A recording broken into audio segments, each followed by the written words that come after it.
अस्सलाम वालेकुम दोस्तों, छा हाल आहे? ख़ुशि आहियो? ख़ैरु आहे? तबीअत सही आहे?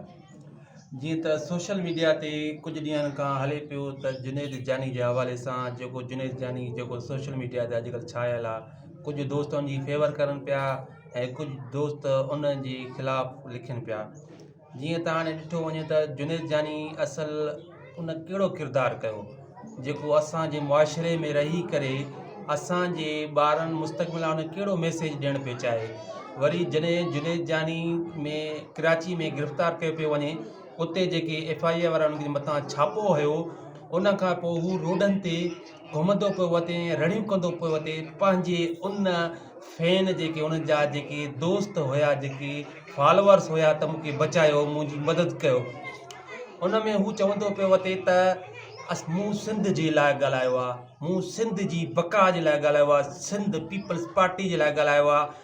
बाबा तूं सिंध जे लाइ कहिड़ो किरदारु कयो, तूं सिंध लाइ कहिड़ो अहम कमु कयो जेको कंहिं इश्यूज़ जे मथां तूं ॻाल्हायो?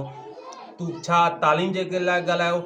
छा तूं सिंध जी बदमनी, सिंध जे क़बीलाई जड़नि जे बारे में ॻाल्हायो?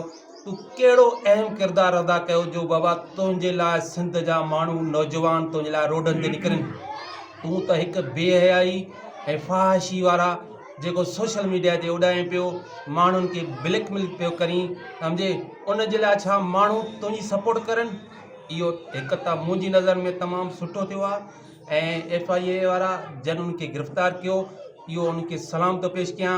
असांजो अज़म इहो ई आहे त छा उहो उन जे लाइ जेको बि माण्हू चवनि पिया त उन सां ज़ुल्म थिया, पर मां चवां थो न, उन सां सही थियो आहे। इन खे पहिरियों ई गिरफ़्तार करणु खपे आहे जॾहिं सोशल मीडिया जे लाइ मथां उन जे लाइ जेको फ़हाशी वारा जेके हलाए पियो, वीडियोज़ वायरल कयो पियो, पहिरियों ई खे गिरफ़्तार करणु खपे आहे। पर जेको थियो आहे सुठो थियो आहे ऐं जेको आहे त उहे हाणे उन्हनि जा दोस्त उहे किथे आहिनि जेके इनखे नाज़ हुयो पंहिंजी फैन जे मथां?